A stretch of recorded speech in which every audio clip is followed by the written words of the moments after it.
Darkness and snow descend.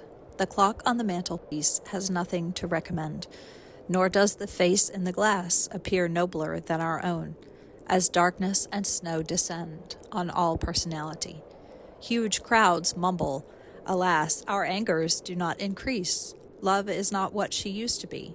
Portly Caesar yawns. I know. He falls asleep upon his throne. They shuffle off through the snow. Darkness and snow descend. Winter completes an age with its thorough leveling. Heaven's tourbillons of rage abolish the watchman's tower and delete the cedar grove.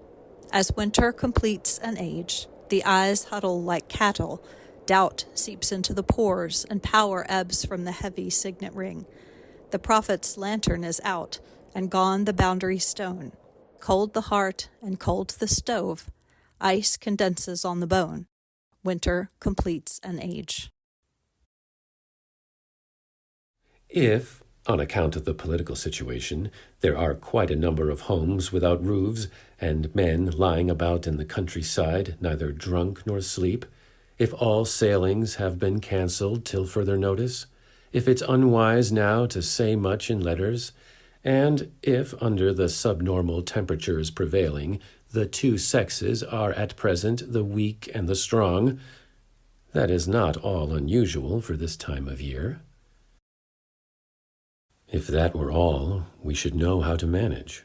Flood, fire, the desiccation of grasslands, restraint of princes, piracy on the high seas, physical pain and fiscal grief. These, after all, are our familiar tribulations, and we have been through them all before, many, many times. Till lately we knew of no other, and between us we seemed to have what it took: the adrenal courage of the tiger, the chameleon's discretion, the modesty of the doe, or the fern's devotion to spatial necessity. To practice one's peculiar civic virtue was not so impossible after all. To cut our losses and bury our dead was really quite easy. That was why we were always able to say, "We are children of God, and our Father has never forsaken his people." The pilgrim way has led to the abyss. Was it to meet such grinning evidence we left our richly odored ignorance? Was the triumphant answer to be this? The pilgrim way has led to the abyss. We who must die demand a miracle. How could the eternal do a temporal act, the infinite become a finite fact? Nothing can save us that is possible. We who must die demand a miracle.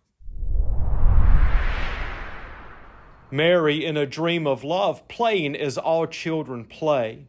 For unsuspecting children may express in comic make-believe the wish that later they will know is tragic and impossible. Hear, child, what I am sent to tell. Love wills your dream to happen, so love's will on earth may be through you no longer a pretend but true. What dancing joy would whirl my ignorance away? Light blazes out of the stone, the taciturn water bursts into music, and warm wings throb within the motionless rose. What sudden rush of power commands me to command? When Eve, in love with her own will, denied the will of love and fell, she turned the flesh love knew so well to knowledge of her love, until both love and knowledge were of sin. What her negation wounded may your affirmation heal today. Love's will requires your own, that in the flesh whose love you do not know, love's knowledge into flesh may grow. My flesh in terror and fire rejoices that the Word, who utters the world out of nothing, as a pledge of his word to love it against its will, and to turn its desperate longing to love, should ask to wear me, from now to their wedding day, for an engagement ring. Since Adam, being free to choose, chose to imagine he was free to choose his own necessity, lost in his freedom, man pursues the shadow of his images. Today the unknown seeks the known. What I am willed to ask, your own will has to answer.